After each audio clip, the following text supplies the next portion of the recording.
Pai, nós te agradecemos pela tua graça, Senhor Pai, que nos deu o seu Filho, nos deu nele todas as coisas, e nós, Senhor Pai, dependemos de ti, Senhor Deus mesmo, para que a tua palavra faça a sua obra em nós.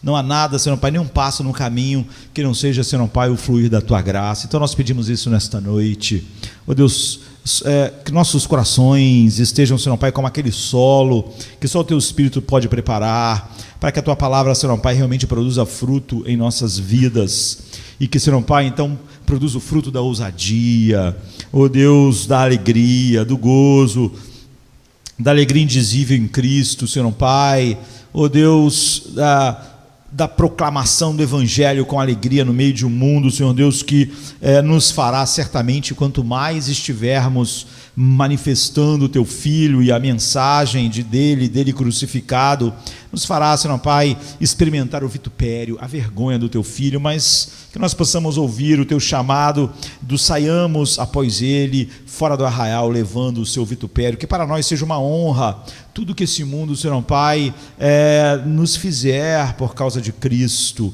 Esse mundo, Senhor Pai, não acolheu o Seu Filho amado, não o abraçou, não o amou, porque nós esperaríamos, Senhor Pai, ser amados assim pelo mundo. Ele disse para nós que o mundo não amou e que não nos amaria, que nós não esperemos, Senhor Pai, aquilo que não teremos, mas mais do que isso, que a gente não deseje, ó Deus, que este mundo que não te ama, nos ame. Que nós, Senhor Pai, amemos, Senhor Pai, ó Deus, todos aqueles que nós, Senhor Pai, pudermos tocar com a verdade, ó Deus, e a demonstração de amor mais profunda, Senhor Deus, queremos mostrar, ó Deus, o único ser que importa ser conhecido e visto, o Teu Filho. Que nós possamos ser assim usados pelo Teu Espírito todo o tempo, sendo, Senhor Pai, vestidos, Senhor Deus, com todas as peças da armadura para combatermos o bom combate da fé, de manifestar a glória, a alegria, ó Deus, salvação de Cristo no mundo, Senhor Deus, que só tem isso como luz em meio à escuridão. Nos faça brilhar como luz, ó Deus, com a luz da face do Teu Filho, que tem brilhado sobre nós a Tua beleza. É o que nós te pedimos, em nome de Jesus. Os evangelhos, eles nos mostram que na crucificação, Jesus passou várias horas na cruz. Não sabemos exatamente quanto tempo exato, porque é óbvio, eles estão falando sobre horas de uma maneira mais solta do que nós. Eles não falam em minutos, em segundos. O tempo, as pessoas não tinham como aferir o tempo como nós temos, então não sabemos a quantidade exata, não é? Sabemos em média, mas no meio da manhã, diz a 3ª hora até a 9ª hora, às 3 horas da tarde, então algum momento entre 9 horas da manhã, mas não sabemos exatamente em que momento aí, e algum momento ali às 3 da tarde, não sabemos exatamente, mas embora não saibamos as horas exatas, embora também haja uma ideia se era no 14 de Nissan ou 15, ou seja, um dia ou outro, que seria mais ou menos 7 de abril, enfim, como Flávio Joséfos diz na sua obra, sabemos essas coisas aproximadamente, mas nós sabemos, por exemplo, com certeza, a última coisa que Jesus disse na cruz. As últimas palavras de Jesus estão registradas em Lucas capítulo 23, verso 46, que diz assim: então Jesus, clamando em alta voz, disse: Pai, nas Tuas mãos eu entrego o meu espírito. E tendo dito isso, ele deu o seu último suspiro. Então Jesus, o Messias, pense que momento é esse, apesar de nós não podemos precisar que dia exato, que hora exata, mas pense que esse é o grande momento da história. Jesus, o Messias, a segunda pessoa da Santíssima Trindade, o esplendor da glória do Pai, a exata expressão do seu ser, a palavra feito carne, aquele que sustenta todas as coisas pela palavra do seu poder, aquele que foi enviado pelo Pai a este mundo. A última coisa que ele disse antes de morrer foi uma citação do Salmo 31. Então, eu todos os dias estou lendo os Salmos, porque os Salmos eles dão forma, se nós formos sábios, dão forma às nossas orações, não é? E há tantos Salmos, todos eles maravilhosos, não é? Incríveis para nos mostrar a gama enorme de afeições do coração humano, trabalhadas por Deus em sua graça. Mas, apesar de haver tantos salmos assim, essa foi a última coisa que estava na mente de Jesus antes dele morrer. Então pense como é incrível nós sabermos exatamente a última coisa que estava na mente de Jesus quando ele estava morrendo. E a última coisa, antes de dar o seu último suspiro. Então eu acho que todos podemos concordar que o Salmo 31 é especial. O Salmo 31 é a última coisa que Jesus pensou antes de morrer. Antes, eu diria, de dar permissão da morte, tocá-lo. Então a mensagem desse Salmo é algo que queremos entender, não é? E aplicar às nossas próprias vidas, ainda que não tenhamos tempo hoje. Outro dia nós pegamos 4 sermões no Salmo 1. O ideal é fazer assim, não é? Mas hoje não. Hoje nós queremos passar rapidamente, olharmos o que estava na mente de Jesus no último instante. É isso que eu quero que façamos ao olharmos rapidamente para esse Salmo, com um esboço simples. Nós vamos começar examinando o Salmo geral, depois vamos passar a maior parte do tempo examinando algumas lições que encontramos aqui. E será simples assim.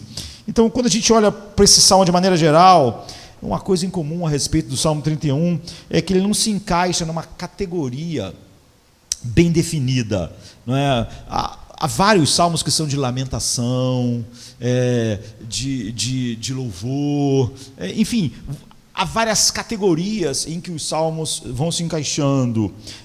Uma declaração de confiança em Deus, mas não há muito como a gente encaixar esse salmo em nenhuma dessas coisas, porque há pelo menos 3 coisas acontecendo aqui. Primeiro, há uma declaração de petição. Davi, ele está pedindo a Deus que Deus faça algo no salmo. Em segundo lugar, há uma declaração de lamentação. Davi está lamentando diante de Deus, está colocando a tristeza diante de Deus da situação que ele está experimentando. Em terceiro lugar, existem as declarações de confiança em Deus.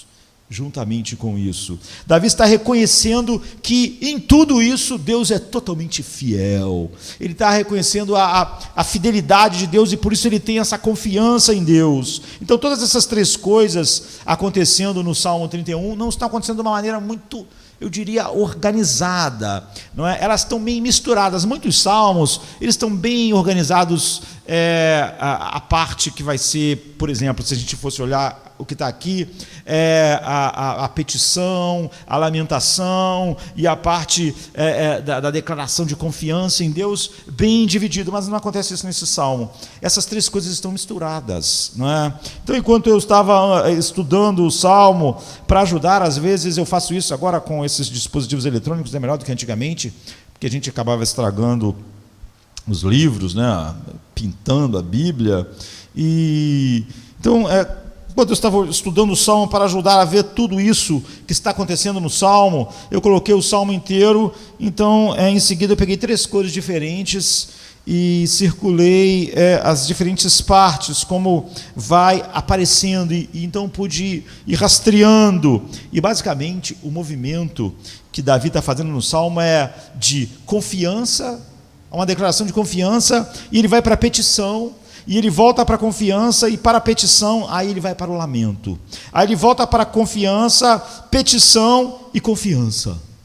Você vê, não há uma coisa muito organizada, ele fica indo de um lugar para o outro. Se você deseja que Davi fosse um pouco mais, menos disperso, eu quando estava olhando, pensei assim, olha, Davi podia ser um pouco menos disperso aqui, né? Ele podia ter ido por uma direção e depois ido para outra, e eu mesmo pensei, nós devemos ser honestos que, na maioria das vezes, nós ficamos muito mais desorganizados do que isso em oração. E essa é uma das coisas que o Salmo nos ajuda a aprender a orar, há uma certa organização de pensamentos. Mesmo aqui onde Davi parece que foi para lá e veio para cá, você vê que a oração dele tem uma estrutura, não é uma coisa assim que ele falou de qualquer jeito. Eu acho que a maioria das pessoas oram a vida inteira e elas nunca nem sabem se Deus ouviu elas, porque elas oraram qualquer coisa, não tinha nenhuma organização mental, um pensamento sério sobre Deus, sobre o que está acontecendo, sobre o coração de Deus, sobre o que a Bíblia diz sobre Deus, de tal maneira que se Deus ouvisse suas orações, ele nem saberia, né? Porque se perguntar a ele sobre o que ele ora, ele nem sabe. Ele fala um monte de palavras meio repetitivas todo dia, e não há verdadeira oração. Então, mesmo nesse salmo em que Davi parece menos organizado, ele é muito mais centrado e organizado do que a maioria das pessoas quando estão orando, infelizmente. Então, talvez você tenha um contorno e acerte alguns pontos aqui e ali, e os seus pedidos sejam todos embaralhados, sem nenhum propósito específico. E apesar de Davi não estar tão claramente organizado no Salmo 31, como ele normalmente está, e isso nos mostra uma vida de oração séria, a principal coisa que nós queremos fazer e precisamos fazer em oração é exatamente o que nós vemos no Salmo 31. É um grande modelo, é o que, embora as petições, os lamentos e a confiança de Davi estão se misturando, petições, lamento e confiança, petições, lamento e confiança, elas estão se misturando, há uma âncora, há uma coisa segurando a petição, o lamento e a segurança, e essa âncora é o próprio Deus. A confiança de Davi em Deus é o que domina o salmo, é o que segura todas as outras coisas. As outras coisas, a petição, o lamento e a confiança não estão soltas, não é? A oração é em torno de Deus. Portanto, em todas as petições de Davi, a base de cada petição é Deus, a base, o propósito. Então também é Deus e sua fidelidade que Davi sabe que transcende a situação. Ele não está falando sobre isso pensando qual é a situação. Não, ele tem uma base. A base dele é Deus e sua fidelidade. E Davi olha para o passado e o que ele vê lá? A fidelidade de Deus. Como Deus foi fiel, misericordioso. E ele pergunta sobre o futuro, então ele, apesar de olhar para o futuro em meio a aflições, ele consegue ver o que no futuro? A fidelidade de Deus, essa é a estabilidade de Davi. Ele vê Deus e a fidelidade de Deus e o caráter de Deus no passado, então ele pode olhar para o futuro com confiança e toda a nuvem de medo e ansiedade se esvai. Ele sabe que bem aqui, no meio de tudo isso, no presente, na pior situação, que é o que ele está vivendo, ele está olhando para o passado e vê coisas maravilhosas. Ele olha para o futuro e diz, Deus vai ser fiel lá. Mas no meio da aflição, ele está dizendo ainda, Deus é fiel. A fidelidade de Deus está sobre mim. E essa é a mensagem geral do Salmo 31. Agora, há pelo menos 4 lições que eu acho que nós podemos aprender aqui, já que eu disse que quero passar muito rápido por aqui. E eu vou tentar colocar cada uma delas em uma frase de maneira mais prática possível. Sabe essas coisas que quando você está lendo a Bíblia, você anota ali ponto 1, ponto 2, ponto 3, para ficar na sua mente e você poder continuar pensando naquele salmo que você leu e naquilo que Deus te falou, mesmo quando você sai, você está no ônibus, você está no carro, aqueles pontos ficam na tua mente porque você os anotou, deixou eles claros. Então, se você confiar humildemente em Deus, você deve humildemente conhecer Deus. É o que o versículo 2 e 3 dizem para nós. Isso remonta ao verso 2, Davi pede a Deus para ser a sua rocha, para ser a sua fortaleza. Então ele fundamenta essa petição no versículo 3, porque tu és a minha rocha e a minha fortaleza. Você está vendo? Ele está pedindo, Deus, nesse momento de aflição, de escuridão, seja a minha rocha, seja a minha fortaleza, porque tu és uma rocha. Não há nenhuma dúvida no coração de Davi do que Deus é. Então pense nisso. Em outras palavras, Davi está pedindo a Deus que Deus seja Deus. Ele não está pedindo que Deus seja uma coisa, uma outra coisa. Ele não está pedindo que Deus seja uma coisa que Deus não revelou ser. Não é? Davi faz isso em muitos salmos. Eu amo o Salmo 16. Eu já preguei umas 3 vezes aqui sobre o Salmo 16, onde Davi faz a mesma coisa. E nós chamamos esse tipo de oração de a imagem quintessencial da fé humilde. Davi não está trazendo a Deus sua própria agenda. Oh Deus, eu quero que tu seja desse jeito, mas Deus, tu não está sendo como eu quero. Tu, Senhor Deus, não está agindo como eu quero. Ele não está fazendo nada disso. Ele não está trazendo a sua agenda para Deus. Ele não está trazendo, tentando convencer Deus a embarcar nas suas ideias, a Deus ser o que Ele não é, a Deus fazer o que Ele não faz. Não, ele não está fazendo isso. Ele está pedindo a Deus apenas para... ele não está pedindo a Deus apenas para aprovar o que Davi deseja naquela situação, ou mude aquela situação de determinada maneira. Ele não está tentando tratar Deus como um mordomo divino, que traz para ele, o que o mordomo traz? O que nós queremos, para nós termos conforto. Em vez disso, Davi está pedindo a Deus para ser Deus quem Deus revelou. Eu quero que tu sejas quem tu mesmo revelou, e é isso que eu quero. E quando Davi diz, eu quero que tu sejas quem tu revelou, ele está dizendo, eu quero a ti, Deus. Nessa situação, nessa aflição, eu preciso de ti. Eu não preciso de que exatamente determinada coisa aconteça. Eu preciso que tu sejas o que tu és, minha rocha, minha fortaleza. Eu preciso que tu sejas meu esconderijo, porque tu és o meu esconderijo, porque tu és a minha rocha, porque tu és a minha salvação. Você vê, ele quer que Deus seja Deus. Eu quero você, eu quero o que tu és uma rocha. Eu quero então experimentar a ti como essa rocha. Tu és um abrigo seguro, eu quero experimentar. Seja essa âncora na minha vida. Seja quem tu és. Ele não está pedindo para Deus abraçar a sua agenda. Ele está dizendo, Deus, se tu for Deus para mim, estará tudo bem. Estará tudo bem. Mas veja que para Davi ore dessa maneira, ele precisa conhecer Deus. Esse é um problema de muitas pessoas em oração. Como é que você pode pedir naquela situação para Deus ser Deus se você não conhece Deus? Ele só pode pedir para Deus ser quem Deus é, porque Davi é um homem que conhece Deus. E porque ele conhece Deus, ele sabe que tudo que ele precisa é Deus.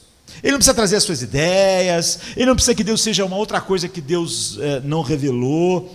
Mas você não pode pedir, Deus, seja quem tu és, se você não sabe o que Deus é.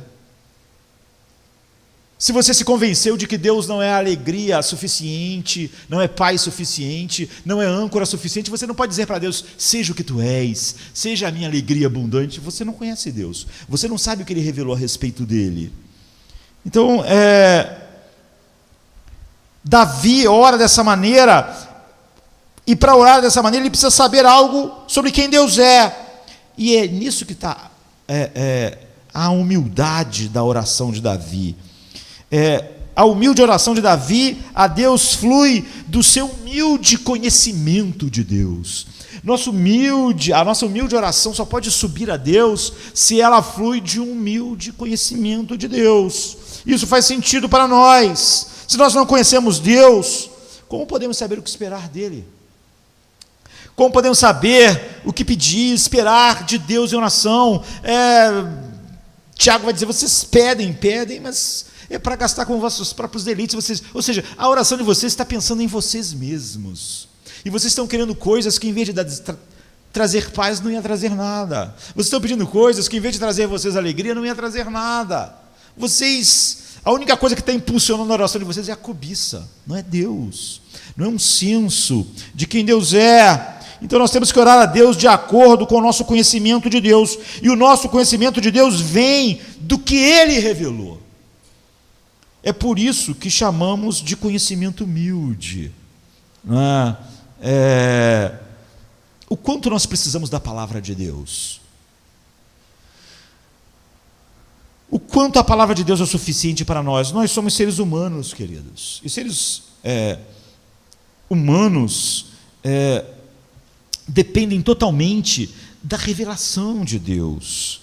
E, por exemplo, Isaías 55 fala sobre a oferta de Deus em sua graça infinita, mas fala no segundo lugar sobre o dom de Deus da sua palavra, não é? E ele diz assim, quando diz isso para nós, Isaías 55, 8 e 9, porque os meus pensamentos não são os vossos pensamentos, nem os vossos caminhos os meus caminhos, diz o Senhor. Porque assim como os céus são mais altos do que a terra, assim os meus caminhos são mais altos do que os vossos caminhos, e os meus pensamentos mais altos do que os vossos pensamentos. Por que Deus diz isso?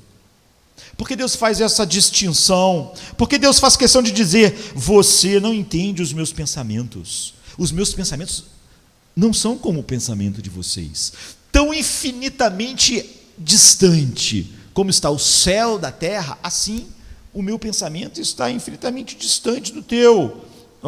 Eles são mais elevados do que o seu pensamento, da mesma forma que a estrela mais distante, a bilhões de anos-luz, está distante de onde vocês estão agora.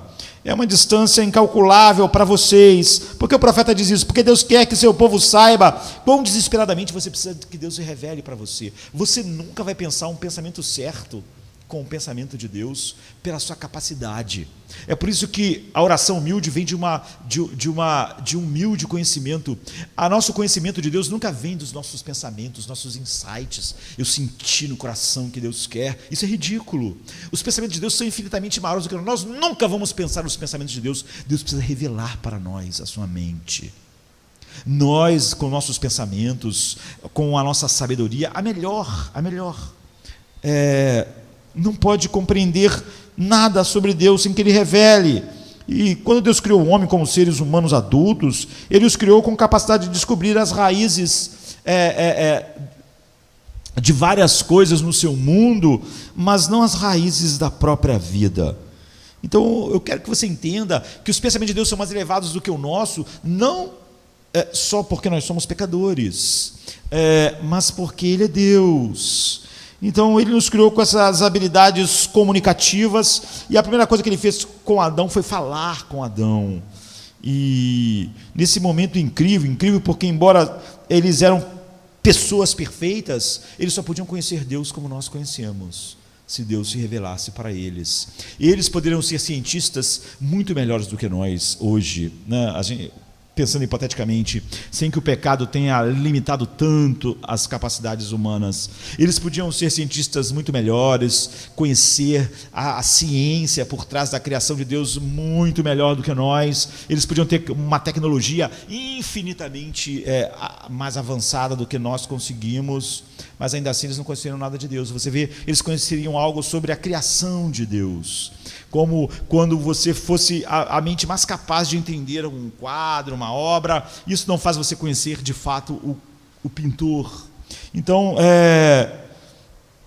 por mais perfeitos que Adão e Eva fossem, e as pesquisas perfeitas, e eles cientificamente conseguissem olhar perfeitamente com o tempo e aprendizado, as coisas, eles nunca iam conhecer Deus se Deus não se revelasse para eles. Portanto, não é o pecado que fez os pensamentos de Deus serem infinitamente mais altos do que os nossos, é o fato dele ser Deus e nós sermos criaturas. O pensamento de Deus é infinitamente acima do pensamento dos serafins, dos querubins. É por isso que a Bíblia diz que os anjos de Deus agora estão debruçados sobre a igreja, espantados, olhando para o Calvário, olhando para a cruz. Eles estão maravilhados, eles não podiam imaginar, eles estão encantados com a sabedoria de Deus. Não é só Paulo que diz, ó, a profundidade das riquezas, tanto da sabedoria quanto do conhecimento de Deus.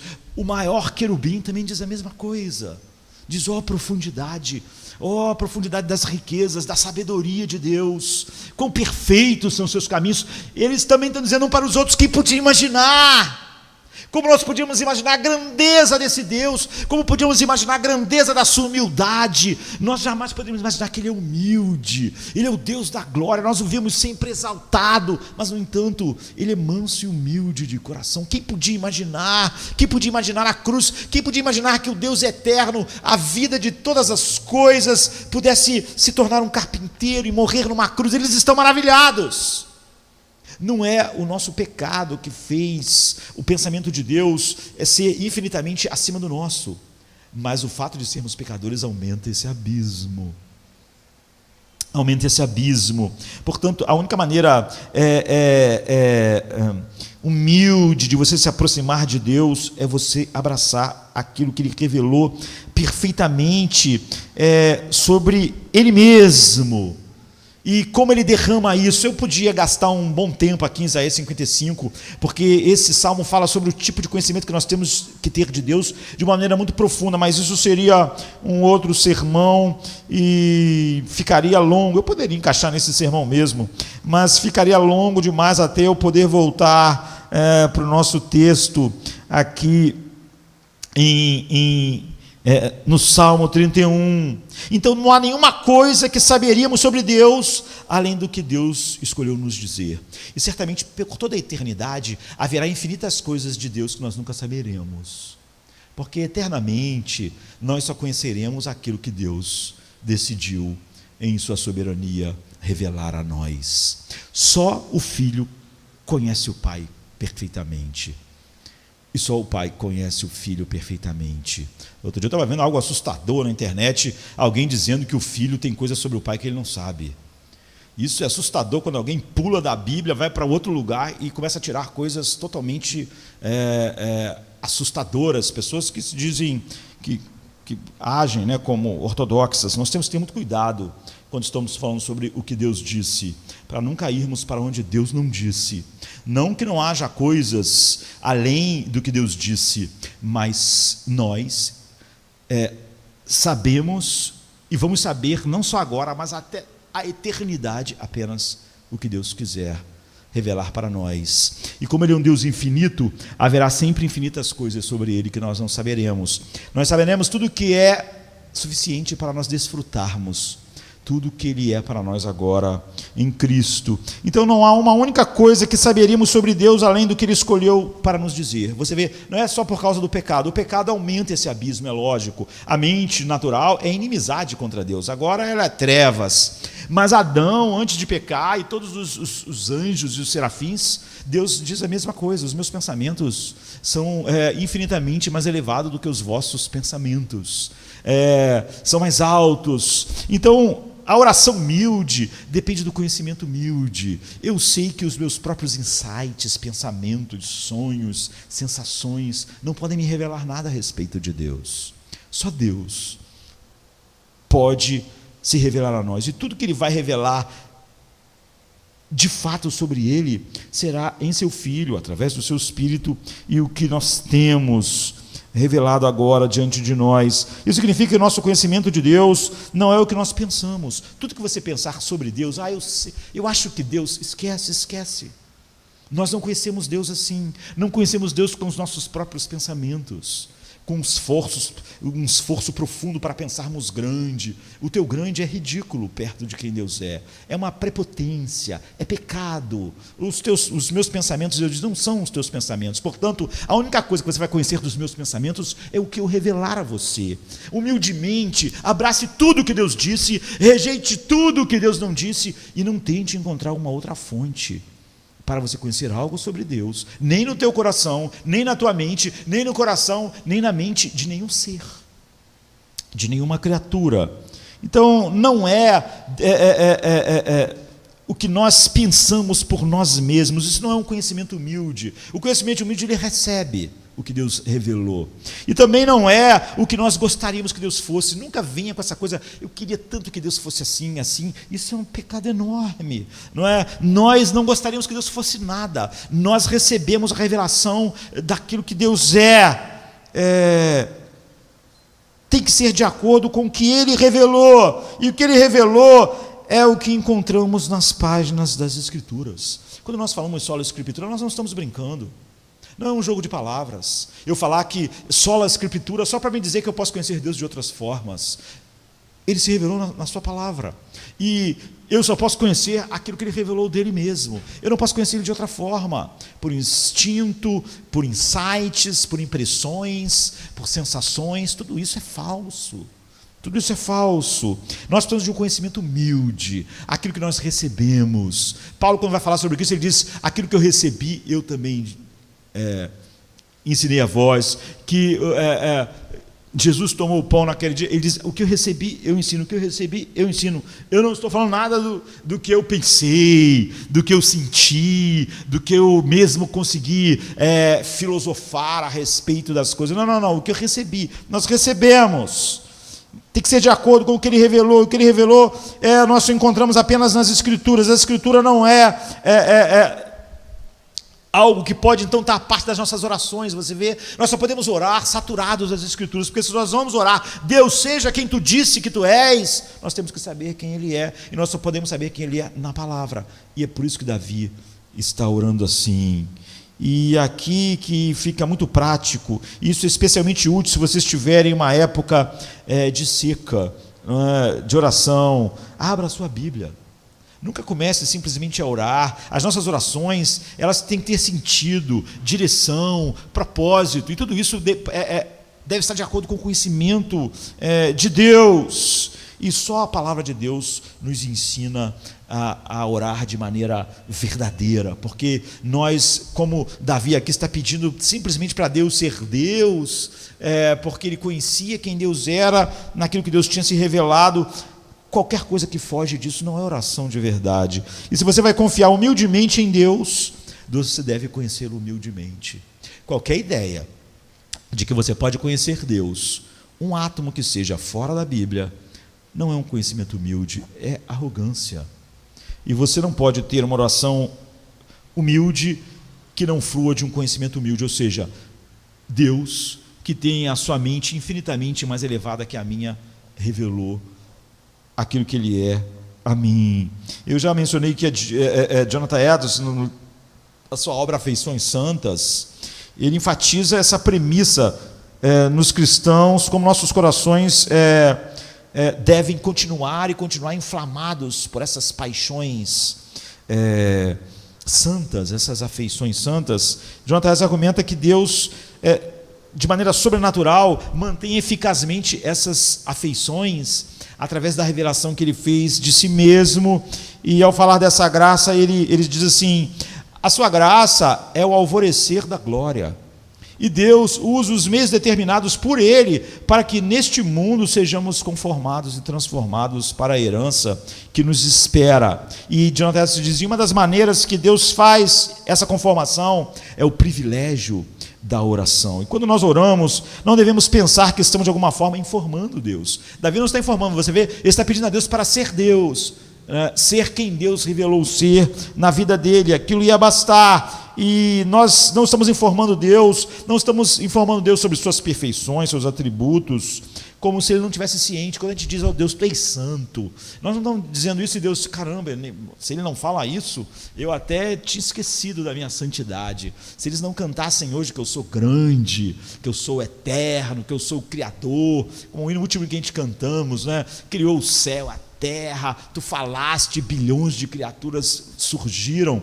Não, nós não falamos nada que Deus falou. Eu tinha até esquecido que eu criei essas criaturas, não é que eles cantaram isso, e isso me informa. Não, a santidade prevalecente de Deus, a bondade, a justiça, o amor, a misericórdia, a suficiência. Jonathan diz, nós não estamos informando a Deus a respeito disso, também não estamos dizendo a Deus algo que Ele não sabe, em termos da nossa finitude, não é? Da nossa dependência, da nossa indignidade diante de tudo que Ele é, para que possamos de alguma forma convencer Deus do que pedimos. Ou seja, Deus pensar assim, Ele vê que eu sou tão grande, Ele vê que Ele é um nada, Ele vê que Ele é um verme, fiquei até com pena dele, vou até fazer o que Ele pediu, porque nós, seres humanos pecaminosos, podemos ser bajulados. Deus não pode ser bajulado, não é? Então ele diz, olha, nós não falamos sobre a grandeza de Deus e nossa indignidade para que Deus pense, vou fazer o que Ele está pedindo, olha como Ele está sendo, não humilde. Mas sim, a oração é usada para Deus, por Deus na vida dos crentes, para moldar, preparar e afetar os corações dos seus filhos com as coisas que expressam Ele, e assim nos preparam para receber as bênçãos que pedimos segundo a vontade dele. O que Jonathan está dizendo é o seguinte, e esse é um ponto crucial para nós. Ele diz: a melhor coisa para você aprender a orar são salmos. Os salmistas, eles lamentam os seus respectivos dramas. Eu disse que esse Salmo 31, parte dele é lamento. Então, é o que ele está dizendo. Os salmistas lamentam os seus respectivos dramas e sofrimentos só para exaltar o atributo de Deus que corresponde à sua necessidade. O que a oração quer fazer, o que Davi está fazendo, é exatamente isso.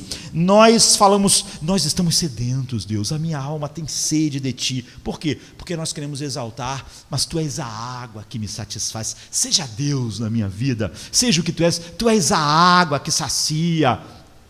Você vê? É isso, é oração.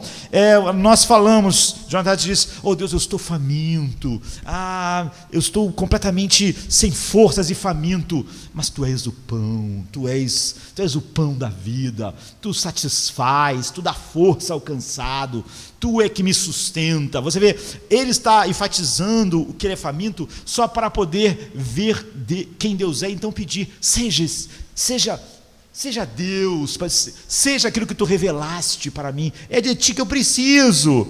Então, Jonathan diz, os salmistas oram sobre sua tribulação, sobre a sua angústia, mas só para dizer: mas Tu és a minha paz, Tu és o meu esconderijo, Tu és um esconderijo altíssimo. Quando eu estou protegido por quem Tu és, nenhuma dessas coisas podem tirar a minha paz que flui de Ti. Então, como resultado, sendo um reconhecimento de adoração da bondade divina e da perfeição de Deus, a oração nos leva a ver a grandeza de Deus. E é por isso que ela nos transforma de um grau de glória para outro grau de glória. Por isso que esse é um meio que Deus usa. É maravilhoso, então, pensar sobre a oração dessa forma. Jonathan diz: é um treino dos nossos corações, algo que nos transforma ao ver a glória de Deus e meditar nela, mais do que nas respostas sobre as necessidades. A resposta pode não vir. Você vê, Davi quer só, no Salmo 31, que Deus seja o seu Deus, que Deus seja quem Ele disse que Ele era, seu descanso, sua paz. Se Deus for isso para ele, então estará tudo bem, ainda que a resposta não seja tirar aquela aflição, tirar aquela angústia, tirar aquela dor. A oração atingiu o seu objetivo. O meu coração experimentou mais de quem Deus é naquela necessidade, e Ele produz em nós, Jonathan diz, um louvor duradouro para a glória da sua graça. Então, oração, ele diz, tanto prepara quanto sustenta os nossos afetos santos. E ao preparar nossos corações, a oração funciona para moldar continuamente nossas vidas imperfeitas para ser mais como a imagem de Cristo. Você vê, há algo na oração que é final em si mesma. A oração nos abençoa, independente do que vai acontecer. É por isso que Jesus orava tanto. É por isso que os filhos de Deus oram tanto. Eles não querem tanto que alguma coisa aconteça. Eles querem mais e mais que Deus seja tudo o que Ele é na vida deles. E a segunda coisa que Davi faz e mostra a nós é: alegre-se em Deus em todos os ângulos. No versículo 7, Davi diz que ele se regozijará e se alegrará no amor constante de Deus. E nas próximas 4 linhas, ele explica que o amor constante de Deus significa para ele. Davi não diz assim: eu vou me alegrar no seu amor constante, simplesmente. Ele começa a descrever como esse amor constante age, como ele o conhece. E primeiro ele diz no versículo 7, porque viste a minha aflição. Isso significa que por causa do amor constante de Deus, Davi não acreditava que na aflição dele, de alguma coisa, Deus não estava lá. Deus não estava vendo, Deus não estava envolvido. Não tem essa coisa de eu sinto que porque eu sei que tu viste a minha aflição. Por quê? Por causa do teu amor constante. Se na minha aflição tu não estivesse lá, então o amor não seria constante. Tudo que acontece com você, que pode ser visto por um humano, Davi diz, Deus vê. Todas as coisas. Tudo que você está fazendo pode ser visto por um ser humano, então Deus também vê isso. Mas Ele quer que você entenda mais. Às vezes nós podemos ter coisas acontecendo, circunstâncias concretas, externas, visíveis, que outros seres humanos veem, mas apesar disso, eles não veem. Eles veem, mas não veem. As pessoas normais nem sempre estão prestando atenção. Não é? Às vezes nós até falamos diretamente com as pessoas, elas não prestam atenção. Hoje mesmo aconteceu isso, acabou aqui o culto e Cláudia falou comigo. Então tinha uns irmãos queridos de Brasília que estavam nos visitando. O que ela me disse depois que ela disse foi o seguinte: tem uns irmãos de Brasília aí, então antes de você ir para casa, espere um pouquinho para conversar com eles. Eu entendi mais ou menos o seguinte: ela estava de máscara. Olha, eu vou para casa porque eu quero fazer o almoço logo. Eu entendi isso, então tá bom, peguei aqui e fui para casa. Aí ela teve que ir lá em casa mandar me chamar e falar assim: eu não falei para você ficar para falar com os irmãos? Eu não tinha entendido nada. Mas eu tenho que admitir que, apesar da máscara, é uma desculpa, eu não estava prestando muita atenção. Então, nem sempre as pessoas veem e estão prestando atenção muito no que a gente está fazendo. Então, há milhares de outras coisas acontecendo. Não estou falando isso só para culpar as pessoas, mas também não para me desculpar. Mas é que acontecem muitas coisas ao mesmo tempo, e as pessoas nem sempre elas estão vendo e não estão vendo, não é? E pode parecer que sua aflição, então, visível, não é vista. E esse é um lugar doloroso de se estar. Mas o que Davi quer ensinar para nós é que isso não acontece com Deus. Deus não só vê o que todos os homens veem em nós, Ele sempre está prestando atenção, por incrível que pareça, não é? Mas, em segundo lugar, Davi diz que Deus, tu conhece a angústia da minha alma. Agora ele vai um pouco mais longe, por causa do amor constante de Deus, que ele diz que é inabalável e constante, ele cria e conhecia esse amor constante. Ele não apenas vê as aflições visíveis, mas também ele conhece a aflição invisível, a aflição que, mesmo prestando atenção, nenhum ser humano poderia de fato ver de verdade como é. Tudo que você tem dentro de si, nas profundezas do seu coração, do seu pensamento, Deus não só sabe, Ele vê, Ele está atento. E no versículo 8, Davi diz: não me entregaste nas mãos dos meus inimigos. Ou seja, significa que tudo que Deus vê em suas aflições visíveis e tudo que Ele sabe sobre as suas aflições internas, na sua alma, nunca faz Deus não colocar sobre você o seu amor constante. Deus nunca te deixa só. O amor constante de Deus significa que Ele jamais desiste ou entrega a você em qualquer aflição, em qualquer situação. E é por isso que o nome é o amor constante de Deus. O amor que Ele, em Cristo, nos amou. Ele está mantendo você constantemente durante cada aflição. Não há nenhum dia mais escuro que não seja Deus que não esteja mantendo o coração daqueles que Ele deu ao seu Filho. Então Davi diz no versículo 8: tu pôs os meus pés num lugar espaçoso, e num lugar amplo. Em alguns salmos, isso em vários salmos tem a ideia de segurança. A ideia é que você está no limite da aflição, mas naquele lugar Deus coloca sempre um lugar para você pôr o pé, um lugar largo o suficiente. Nunca você está num precipício onde você está segurando com a unha, né, assim, no penhasco. Deus sempre coloca o espaço suficiente para o seu pé, um lugar espaçoso nesse sentido. Você pode estar no cume de uma montanha ou num vale escuro, tem lugar para o seu pé. O Filho de Deus nunca está na areia movediça, não é? Ele tem sempre, ele vai ter sempre essa segurança, não de nos proteger do vale ou dos penhascos com as tempestades, mas sempre ter um lugar, uma rocha na qual os nossos pés podem se apoiar. Nós estamos em terreno sólido, porque Deus sempre coloca os pés dos seus filhos em terreno sólido, não fora da aflição, mas na aflição, no meio daquilo que ele está experimentando. E ao todo nós aprendemos então que o amor constante de Deus significa que Deus vê tudo sobre nós como que todo mundo poderia ver. Isso é incrível, porque Ele é Deus e nós não somos nada. Nós somos, como Isaías diz, o verme de Jacó, mas Ele está atento a nós, e Ele sabe tudo em nós que está oculto a todo o resto da criação, e Ele se recusa a desistir daqueles em que Ele botou o seu amor em Cristo.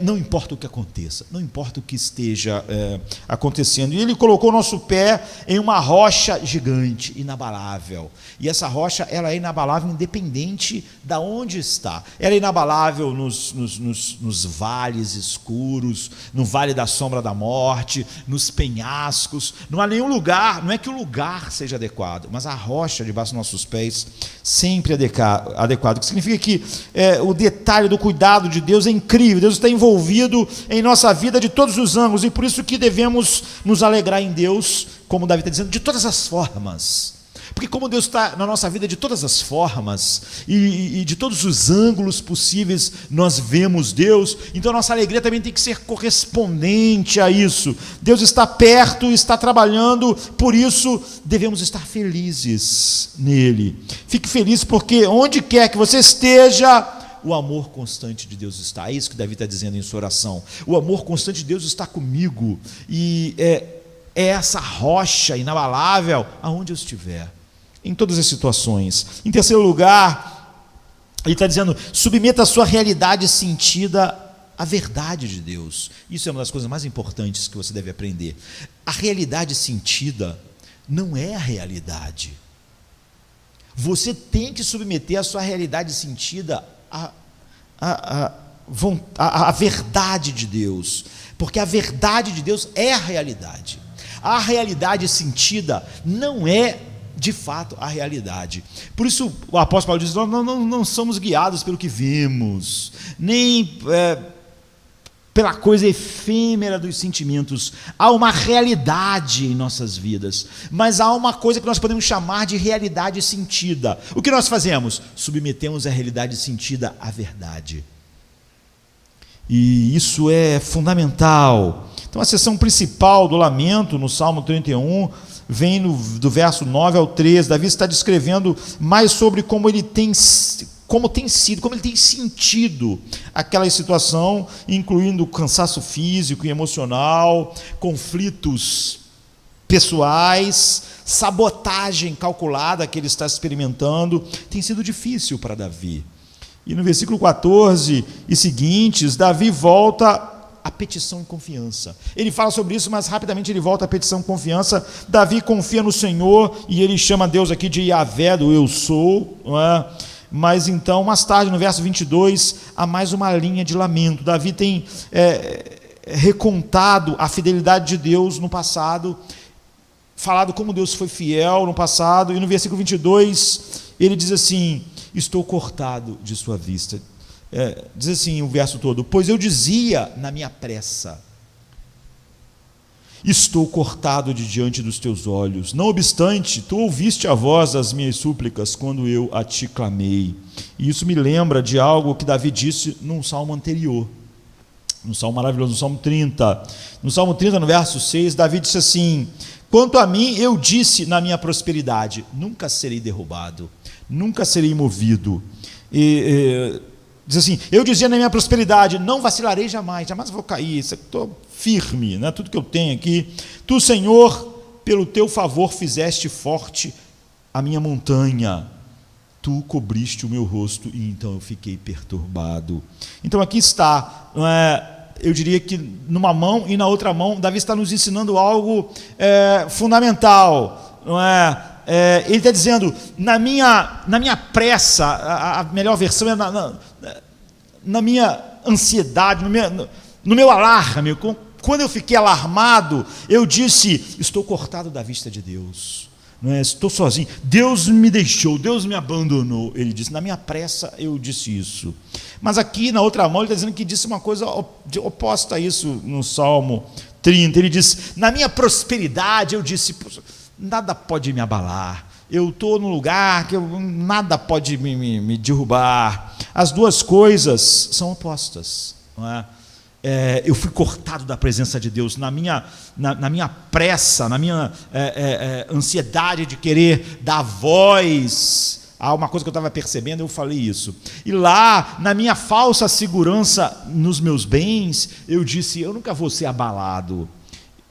Mas eu não estava dizendo por causa de nunca seria abalado, porque Deus era o seu refúgio nesse momento. Ele está dizendo na minha prosperidade, por causa da riqueza que ele tinha. Então você vê que no Salmo 30 ele diz que apressadamente, por causa de tudo ter ficado difícil, ele diz, Deus me abandonou, não é? Eu fui tirado da sua vista. Lá, na sua prosperidade, ele disse o oposto, eu não posso ser derrubado desse lugar que eu estou agora, porque eu estou muito firme aqui, está tudo muito sólido. Então parece que ele está dizendo coisas opostas num e no outro, mas no fundo ele está dizendo, está acontecendo a mesma coisa. Você vê o que está acontecendo? Ambas as circunstâncias, tanto de alarme, no qual ele disse, eu estou sozinho, Deus me abandonou, quanto de prosperidade, quando ele disse, ele se exaltou erroneamente e pensou, eu jamais seria abalado. Davi estava agindo segundo a realidade sentida. Naquele momento em que tudo estava desmoronando, o que ele sentiu? Qual era a realidade sentida? Era o que ele expressou, não é? No momento em que tudo estava dando certo e estava cercado de riqueza, qual era a realidade sentida? Tudo está bem, isso aqui é sólido, isso não pode ser abalado. Então, lembre sempre o que é a realidade sentida. Você não vive pela realidade sentida. Você pode estar sentindo agora que você está bem, que as coisas estão bem, que você vai viver muito tempo, que está tudo bem, e você pode tirar uma paz disso, mas tudo isso é falso, não é? Aquele homem que ouviu de Deus louco, essa noite vão pedir sua alma. A realidade que você está sentindo é falso. E quando tudo está escuro, olha, você vai sentir coisas que também não é verdade. Isso é o que nós chamamos de realidade sentida, e ocorre isso muito nos Salmos, muitas vezes. Sua realidade sentida é basicamente a sua percepção sobre a realidade, que você acredita então que a tua percepção é a realidade. Você nunca deve fazer isso. É como se você se sente sobre algo baseando na sua própria experiência, mas a sua experiência não cria a realidade. Quando Deus diz, eu nunca te deixarei, então se eu sinto que eu estou só, eu não vou nessa direção. Eu não começo, estou sozinho, como eu vou fazer? Não. Que isso, eu estou me sentindo assim. Mas essa é a realidade sentida. Eu vou submeter isso à verdade. O que Deus disse? Qual é a realidade? A realidade é Deus, Ele cria a realidade. O que Ele diz é a realidade. Ele disse, eu nunca te deixarei. Então essa é a realidade. Eu não vou perder tempo com a realidade sentida. Eu vou me firmar na realidade. Então você vê, a realidade sentida é muito enganosa. Davi no Salmo disse que de repente na sua prosperidade ele sentiu que ele era inabalável, mas ele era. E ele dizia, eu fiquei confundido e Deus me levou. Então Deus levou ele para a realidade. Aqui, no meio em que tudo está escuro, ele de repente diz, o que ele sentiu foi, Deus me deixou sozinho. Então essa é a realidade sentida.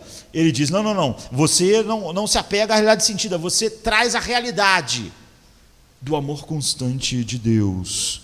Então é uma coisa real. Você vê, então veja a situação de Davi, no Salmo 31, quando ele ficou alarmado, quando todas as paredes estavam se fechando na sua realidade sentida, ele sentiu que tudo oprimindo ele, estava num beco sem saída, assim era a realidade sentida dele, e ele disse que a primeira coisa que veio o seu coração foi, acabou, é o fim, eu estou acabado, Deus me abandonou. No Salmo 30 ele estava vivendo uma vida elevada, tudo estava dando certo, e ele prosperou, e tudo que ele tocou era como se ele fosse o rei Midas, tudo estava virando ouro, e a sua realidade sentida, ele pensou, olha, eu estou imóvel, ninguém pode me tirar mais dessa posição, eu estou numa posição que ninguém pode me mover, e Deus nunca vai fazer isso, e ele foi movido. Então esses dois lugares são lugares muito diferentes, o lugar mais escuro e o lugar mais elevado, mas tanto um quanto o outro cria em nós uma ilusão, que é a nossa realidade sentida. e as duas coisas vêm da presunção. Em ambos os casos, Davi ficou tão oprimido pela realidade sentida, que era tanta riqueza e poder, que ele deixou a realidade sentida se transformar na realidade mesmo para ele. E ele falou e reagiu como se aquilo fosse a realidade. Mas não era, né? Porque a realidade não é o que a gente sente, a realidade é a realidade. Não funciona assim. Então você pode trazer sua realidade sentida a Deus. Você vê, não é pecado, não é necessariamente pecado. Se você sentiu tristeza, você pode levar a Deus. Se você sente algo, e isso traz a você uma sensação, uma percepção da realidade, você leva a Deus, levando isso à palavra de Deus. O que a Bíblia diz sobre isso? Você levou a realidade sentida para a realidade de Deus. E é ali na realidade de Deus que é julgada e tirada tudo que não é realidade verdadeira na sua vida.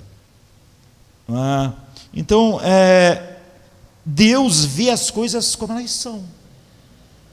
Você, por exemplo, pode aí nesse momento não estar se sentindo justo, não é? Mas Deus te vê justo em Cristo se você está nele. Essa é a realidade. Pastor, mas eu não sinto que eu sou uma pessoa justa e perfeita aos olhos de Deus. Ninguém disse que você tinha que sentir isso. A gente disse que essa é a verdade se você está em Cristo. Se você está sentindo que você é... A realidade não é o que nós sentimos, a realidade é a realidade. Por exemplo, no Egito, todo mundo tinha que pegar, sacrificar o cordeiro e pintar do lado de fora, na porta, o sangue. E Deus disse: quando eu passar e ver o sangue, eu passarei por vós. A maldição não vai cair sobre vós. Agora, quem tinha que ver o sangue? Deus. Não era eu estava dentro da casa, não é? Eu não podia ficar dentro da casa pensando, não estou vendo o sangue. Mas Deus não disse, se você vê o sangue. Ele disse, quando eu ver o sangue, eu vou passar por vós. Vocês não têm que ver o sangue. Mas eu não sinto que o sangue será suficiente. Você não tem que sentir que o sangue é suficiente. Quando eu passar, se o sangue estiver lá, eu vou passar por vós. O sangue vai ser a salvação de vocês. Ele não diz, se vocês sentirem, porque vocês sentirem não cria a realidade. Eu crio a realidade.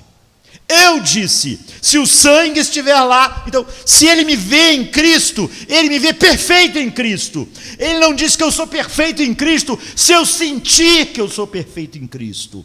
Nossos sentimentos não criam a realidade de nenhuma forma.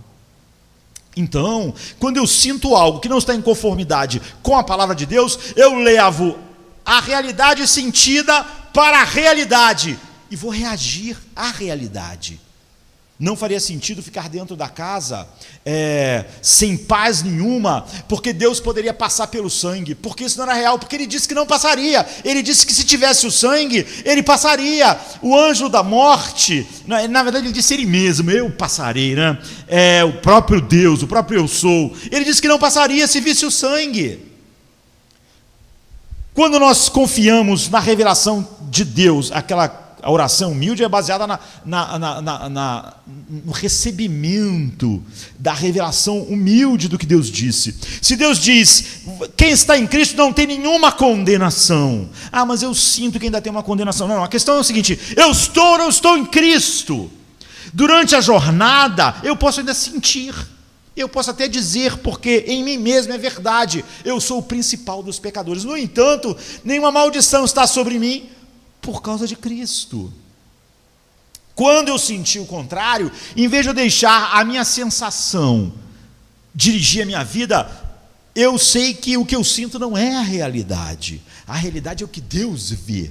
Deus me vê em Cristo. E quando Ele me vê em Cristo, Ele me vê como Ele disse que me veria. Essa é a realidade. O que eu sinto não cria a realidade. O que o diabo diz não cria a realidade. O que outro ser humano diz não cria a realidade. A realidade é o que Deus diz.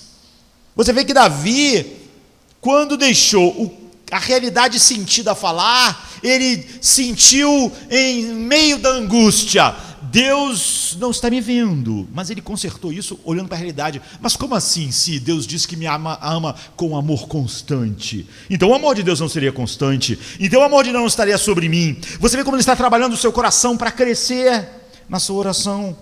Então, saiba que a vantagem de Deus é que tudo que Deus vê, realmente é. Tudo que Deus diz, realmente é. Tudo que você sente, vê e diz, não é. Só o que Deus diz que é. Deus diz, o mundo jaz no maligno. A maior parte dos seres humanos não vão sentir isso. Vão sentir que o mundo não está no maligno, mas ele continua no maligno. Porque o que Deus diz é. O que alguém sente ou não sente, não é. Se alguém sente que está no maligno, ou sente que não está no maligno, ou sente que há uma luz nele, isso não importa, ele continua no maligno. Porque o que ele sente não cria a realidade. O mundo jaz no maligno. Agora, quem está em Cristo, uma maldição há sobre ele. Tanto o mundo não precisa sentir que está no maligno para estar no maligno, quanto eu não preciso ter o meu sentimento de nenhuma condenação, é o que faz eu não ter nenhuma condenação. Não é isso que faz, como também não é a sensação de que eu sou trevas que faz eu ser trevas. Deus diz que o homem fora de Cristo é trevas, e ele é trevas, ainda que ele ache que é luz. Então veja, há coisas que podemos dizer com alarme, que são totalmente falsas. Davi está dizendo isso para nós. No meu alarme, na hora que a escuridão chegou, de repente eu disse algo que estava ligado à minha realidade sentida. Estava tão escuro, estava tão difícil. E quando isso acontece, Davi vai trazendo para nós, se apegue àquilo que você sabe com certeza. O que você sente não é certo, mas há coisas que você sabe com certeza. Essa é o lugar onde nós estamos seguros. O que sabemos com segurança sobre o Deus é a realidade. Bem, é o que Deus foi até as profundezas para revelar o seu amor. Romanos 5, 6 e 8 diz assim: enquanto ainda éramos fracos, no tempo certo Cristo morreu pelos ímpios. Porque dificilmente alguém morrerá por uma pessoa justa, embora talvez por uma pessoa boa alguém ouse morrer. Não existe pessoas assim no mundo, né? Mas Deus mostra o seu amor por nós, porque enquanto ainda éramos pecadores, Cristo morreu por nós. Ou então é dito para nós em Romanos 8, a partir do 31, né? O que então devemos dizer dessas coisas? Se Deus é por nós, quem será contra nós? A realidade sentida vai nos mostrar que tem muita coisa contra nós, mas nós pegamos aquilo que nós sabemos. O que nós sabemos é o que Deus, por exemplo, revelou em Romanos para nós. Se Deus é por nós, quem será contra nós? Aquele que não poupou o seu próprio filho, mas deu por nós, como não nos dará também com ele todas as coisas? Quem tentará acusação contra os escolhidos de Deus? Você pode pensar, eu sinto que o Satanás tem muitas acusações ao meu respeito. Não, isso é o que você sente. Isso é a realidade sentida, essa não é a realidade. A realidade é essa, é o que nós sabemos com certeza absoluta. Quem tentará acusação contra os escolhidos de Deus? É Deus quem os justifica. Quem os deve condenar? Cristo Jesus é quem morreu por eles, mais do que isso, ressuscitou, que está à direita, isso é a realidade, que está à direita de Deus, que realmente está intercedendo por nós. Quem pode nos separar do amor de Cristo? A tribulação, ou a angústia, ou a perseguição, ou a fome, ou a nudez, ou o perigo, ou a espada, como está escrito, por sua causa estamos sendo mortos o dia todo, somos considerados ovelhas a serem abatidas. Não, em todas essas coisas nós somos mais do que vencedores por aquele que nos amou, pois eu estou certo de que nem a morte, nem a vida, nem os anjos, nem os governantes, nem as coisas presentes, nem as coisas por vir, nem os poderes, nem a altura, nem a profundidade, nem qualquer outra coisa em toda a criação será capaz de nos separar do amor de Deus que está em Cristo Jesus, o nosso Senhor. É isso que nós sabemos, não é a realidade sentida, isso é o que nós sabemos com certeza. Quando nós sentimos algo diferente, nós pegamos a realidade sentida e levamos para a realidade, para aquilo que nós sabemos com certeza, que é esta verdade. Isso é o que Deus disse. Como eu disse, você só pode orar segundo a palavra de Deus se você uma oração humilde, que deseja que Deus seja Deus em sua vida, como Davi está orando, se você conhece Deus, e você conhece Deus, se humildemente você recebe, você não levanta questionamento sobre o que ele está dizendo aqui, sabe? Quem os condenará? É Deus quem os justifica, quem por eles morreu?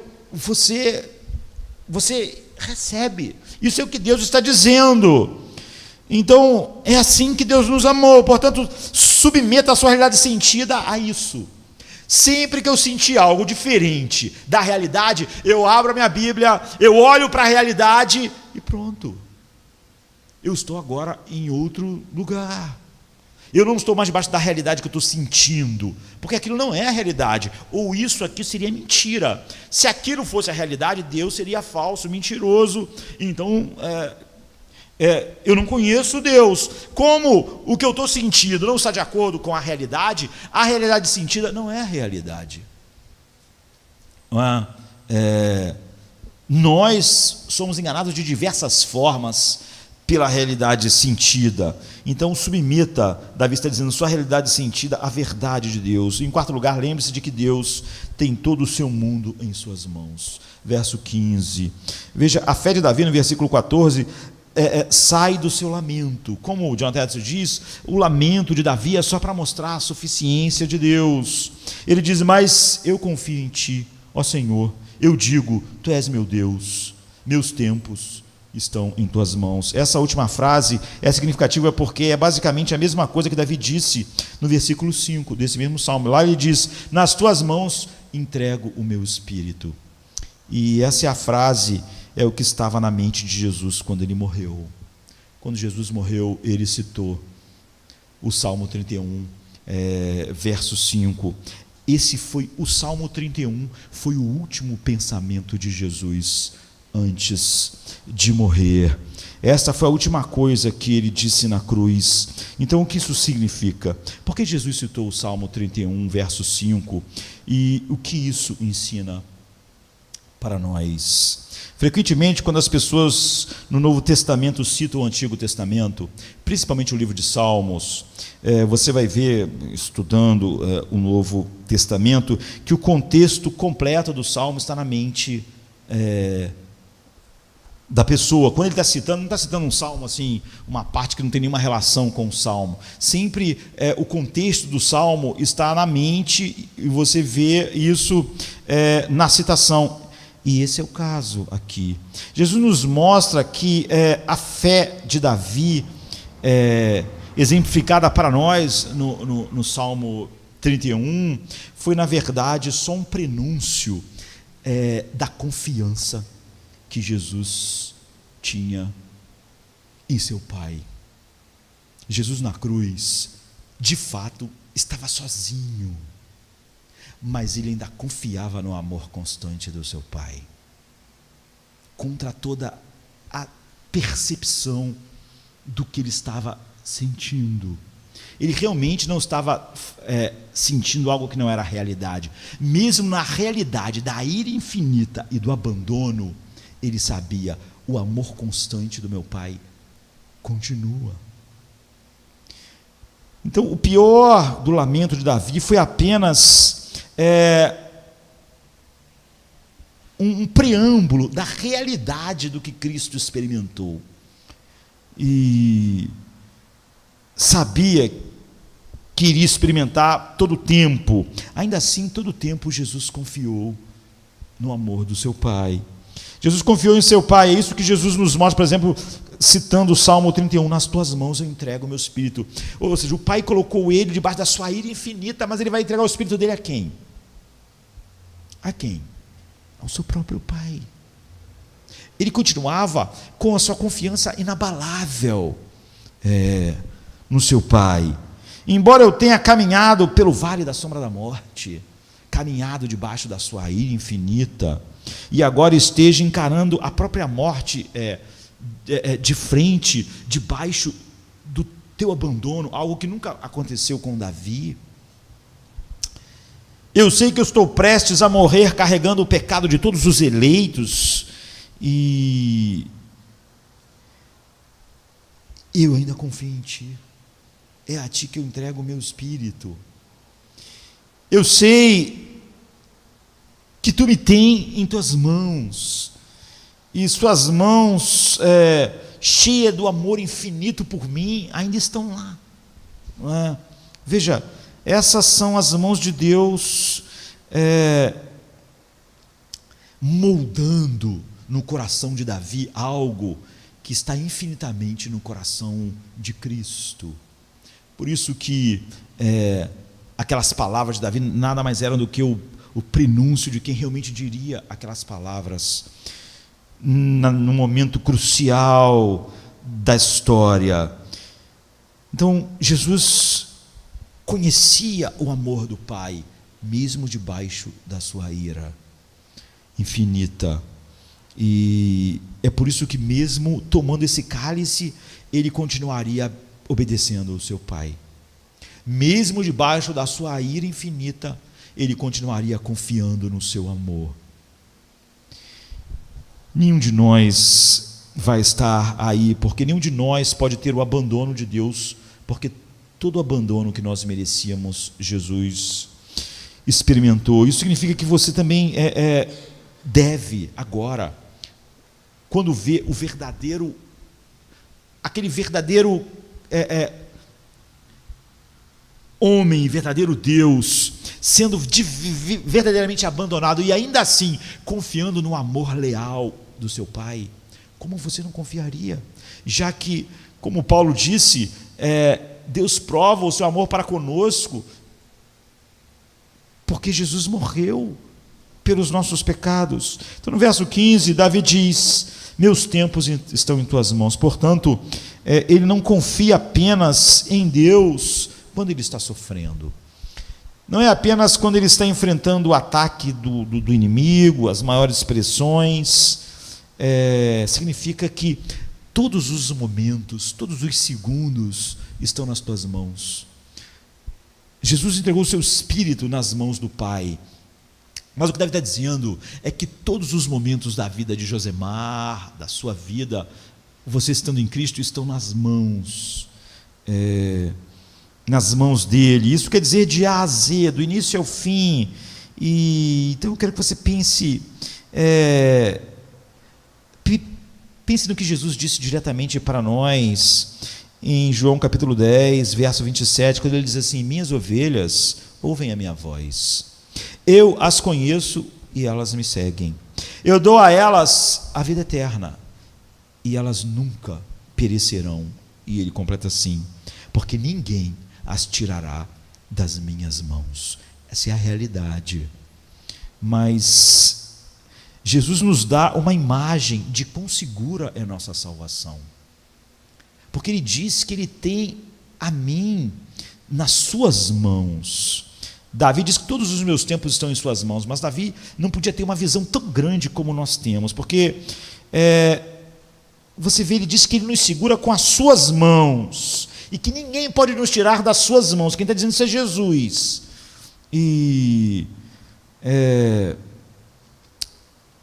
Davi tem essa visão mais geral de que nossa vida está nas mãos do Pai, e nossas mãos, a vida está nas mãos do Pai, mas Jesus quer que a gente veja que está através de estar nas mãos dele, não é? Agora, nossos tempos estão nas mãos de Deus, mas não só como Davi viu, não é? Nós podemos pegar o que Davi está dizendo, meus tempos estão em suas mãos, e trazer aqui para João, quando Jesus diz: ninguém vai tirar vocês das minhas mãos. E isso é importante, eu acho, porque para a nossa, isso captura a nossa imaginação e o nosso coração em oração de uma maneira muito mais profunda, porque nos lembra que as mãos que nos seguram foram pregadas na cruz. Você e seu tempo, cada instante da sua vida, estão nas mãos que estão perfuradas, não é? São mantidas pelas mãos, não só do Deus eterno, mas mãos com cicatrizes, do amor leal dele por aqueles que o Pai lhe deu. As mãos com cicatrizes de cravos significam que não apenas são mãos poderosas que nos seguram, mas mãos de um coração que pôde ir até o inferno por causa de nós, ou seja, até a ira infinita do Pai na cruz. As mãos que nos seguram trazem as marcas do amor leal, do amor constante. Se você não puder confiar nessas mãos, em que você confia? Onde está a sua confiança? Se as mãos, que não só são mãos de Deus, mas são mãos furadas, são mãos com cicatrizes, e se essas mãos dizem, ninguém vai tirar você da minha mão, e se você vê até onde ele foi com essas mãos, para garantir isso, então, essa é a realidade que você submete toda a realidade sentida. Você pode confiar nas mãos de um Deus que tem as mãos furadas por cravos por sua causa. Você pode confiar nas mãos de um Deus que diz que vai te segurar para sempre, quando você viu até onde ele foi para poder te segurar. Muitas coisas estão chegando em nossas vidas, nós não estamos indo para a vida mais saudável. O tempo está passando e nós estamos indo para a vida menos saudável. Nós estamos caminhando para o fim das nossas vidas. Paulo diz, o meu homem exterior está se corrompendo, está piorando. É o caminho. Mas nós estamos nas mãos perfuradas que dizem, nada vai tirar você das minhas mãos. E Jesus bradou em alta voz, Lucas diz, e Jesus cita então o Salmo 31:5, Pai, nas tuas mãos eu entrego o meu espírito, e tendo dito isso, expirou.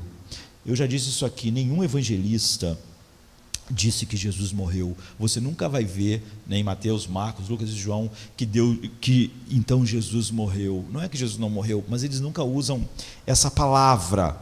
Eles parecem ter deliberadamente evitado a palavra, e nós sabemos por quê. Eles são inspirados pelo Espírito.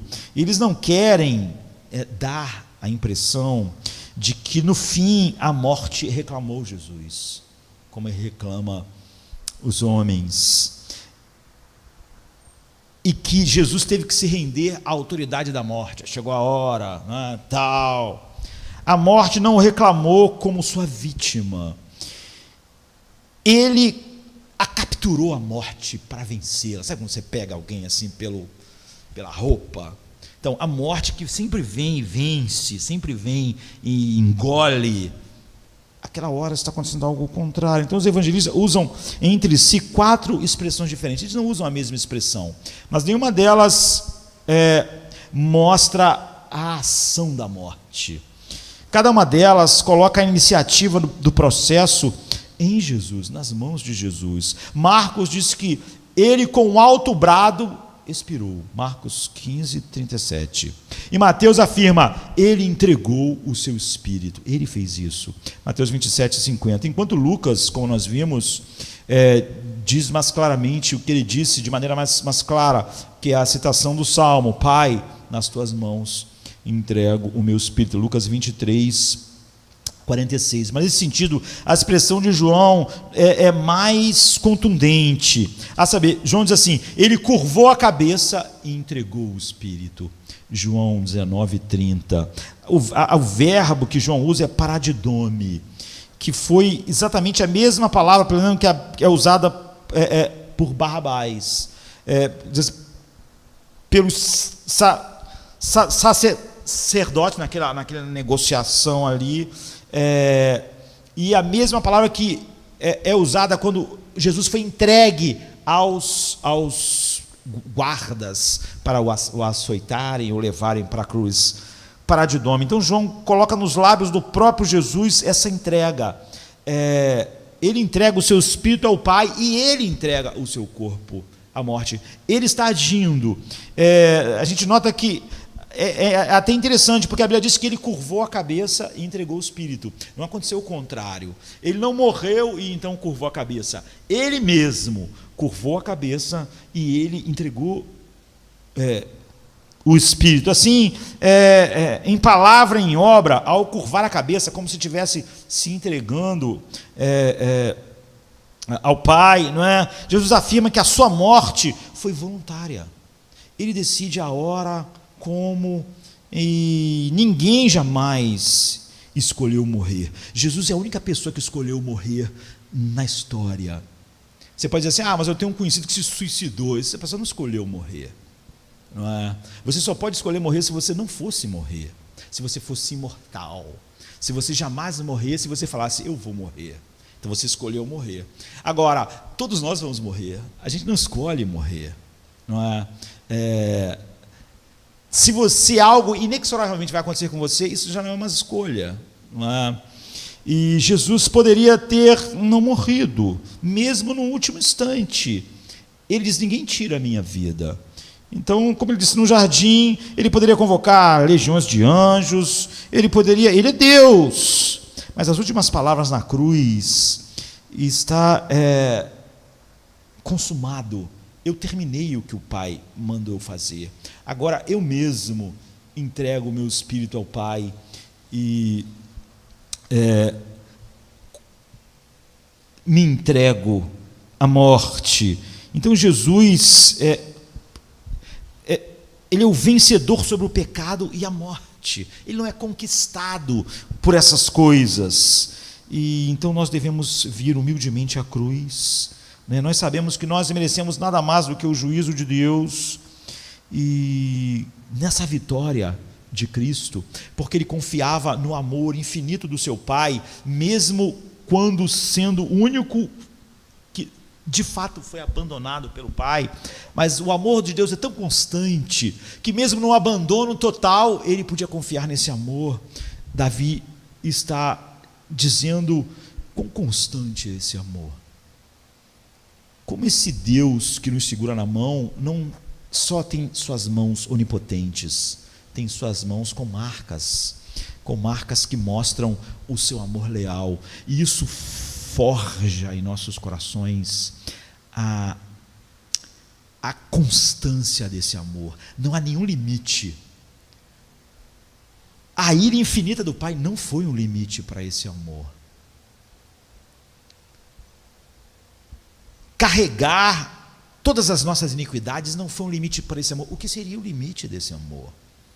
Essa é a realidade. Davi está dizendo, forge todas as suas orações, levando todas as realidades sentidas para a realidade, e deixa a realidade mudar todas as coisas e mostrar a você a segurança, não é, de estar nas mãos que foram cravadas na cruz. Hebreus 2, 14, 18 diz, e visto como os filhos participam da carne e do sangue, também ele participou das mesmas coisas, para que pela morte aniquilasse o que tinha o império da morte, isso é, o diabo, e livrasse todos os com medo da morte, estavam por toda a vida sujeitos à servidão. Então, em tuas mãos entrego o meu espírito. Paulo disse em Filipenses 3,10 que a paixão da sua vida era conhecer o poder da ressurreição de Cristo e compartilhar dos seus sofrimentos e se tornar como Ele na sua morte. Eu quero encerrar com isso em nossas mentes, já que inexoravelmente esse é o caminho para onde nós estamos indo. Eu quero conhecê-lo e a virtude da sua ressurreição e a comunicação das suas aflições, sendo como Cristo em sua morte. Paulo quer que nós sigamos suas palavras aqui. Nós queremos agora, pelo poder de Deus, viver no poder de Cristo e queremos morrer assim. Então a vontade de Deus para nós é que nós podemos aprender como Jesus no lugar mais sombrio que a nossa vida vai estar, que é a nossa morte. Há uma perversão estranha de que o amor de Deus vai nos livrar dessas coisas, que Jesus sofreu para que nós não sofrêssemos, que Ele foi rejeitado pelo mundo para que nós fôssemos aceitos, que Ele foi odiado pelo mundo para que nós fôssemos amados, mas isso é o oposto. Ele fez isso para que nós pudéssemos experimentar todas essas coisas, conhecendo o amor de Deus, que excede a todo entendimento no meio disso. Portanto, quando a gente vê Jesus morrer, nós vemos duas coisas. O preço pago para nos trazer a glória, a segurança de estarmos nas suas mãos com as marcas dos cravos, e o exemplo dado pela forma como estamos chegando lá, não é? E então vamos aprender com ele a morrer, como devemos viver, como ele viveu aqui. E quando você estiver morrendo, lembre-se que Deus reina. Quando você estiver morrendo, nós não queremos dizer para você que as sensações serão boas, mas essa não é a realidade na qual o seu coração se apega. Quando você estiver morrendo, lembre-se que Deus reina. Era quase a hora sexta e houve trevas sobre toda a terra até a hora nona, enquanto a luz do sol falhou e o véu do templo se rasgou em dois. Quem fez a luz sumir? Quem rasgou o véu do templo? Deus está no comando da morte do seu filho. Jesus está reinando mesmo na hora que está morrendo.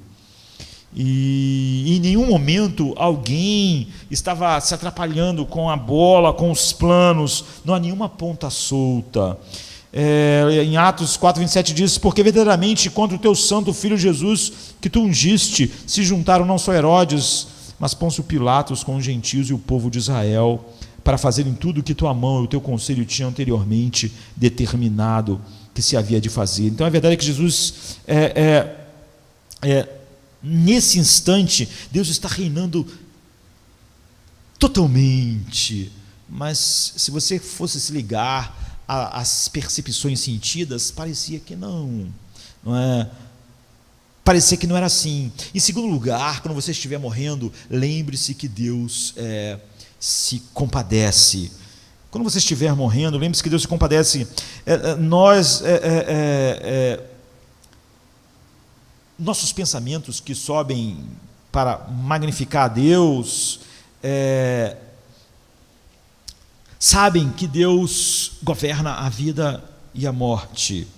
E qual foi o significado da escuridão ao meio-dia, de rasgar? Não foi a roupa de Deus e o seu mundo com cor de luto rasgando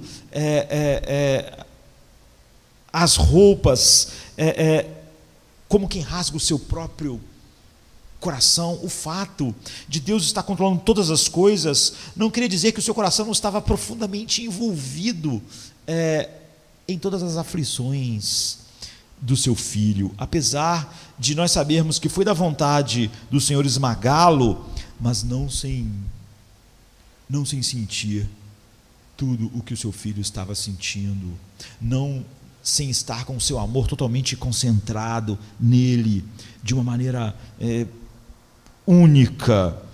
Ele diz: como um pai se compadece dos seus filhos, assim o Senhor se compadece dos que o temem. Ele conhece a nossa estrutura. Então os pregos e as lanças e as hastes e a coroa de espinho também eram essas coisas para Deus. Deus não minimiza a dor, a aflição, mesmo o abandono. Então lembre-se que Deus reina não só como rei, mas como um pai que te ama naquela aflição sentida. Ele se compadece de nós em todas as nossas aflições e em nossa morte. E lembre-se que o nosso espírito vive. Quando você está chegando no momento da sua morte, lembre-se do Salmo 31:5, como Jesus trouxe para nós: Pai, nas tuas mãos eu entrego o meu espírito. Jesus conhecia e estava citando o Salmo, nos ensinando isso que é fundamental. Mas temos confiança, diz Paulo em 2 Coríntios 5:2, e desejamos antes deixar este corpo para habitar com o Senhor. Ô Filipenses, meu desejo é partir e estar com Cristo, que é muito melhor. Nós vamos morrer como Jesus, se nos lembrarmos que, como Ele, o nosso espírito imediatamente estará com Ele no momento que nós morrermos. Nas tuas mãos eu entrego o meu espírito. Não é a morte que eu entrego o meu espírito, é nas mãos de Deus. Em quarto lugar, lembre-se que as mãos de Deus estão abertas para nós. Essa é a quarta coisa, não é? Devemos lembrar que os braços de Deus estão abertos, as mãos estão estendidas para nos receber agora, por causa daquilo que Cristo fez. Pai, nas tuas mãos eu entrego o meu espírito, é o que o Salmo diz, é o que Jesus diz, não para a sepultura, não para o vazio, não para o desconhecido escuro, mas para as mãos de Deus. Essa é a realidade.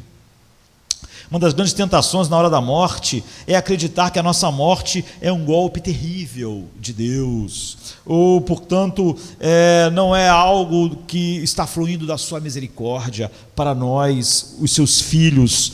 Nós vamos aprender aqui, a partir de Jesus, da sua morte, sim, foi um golpe de todas as maldições que nós merecíamos. Ele se tornou maldição por nós, mas em 1 Coríntios 11, 29 a 30, ele diz: quem come e bebe sem discernir o corpo, come e bebe para a sua própria condenação. E é por isso que muitos de vocês estão fracos e doentes, e alguns morreram. Mas se nós nos julgássemos a nós mesmos, na verdade, não devemos ser julgados, mas quando somos julgados pelo Senhor, somos corrigidos para que não sejamos condenados com o mundo.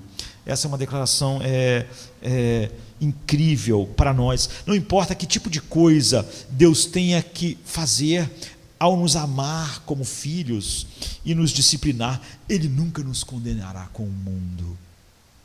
Essa é a realidade.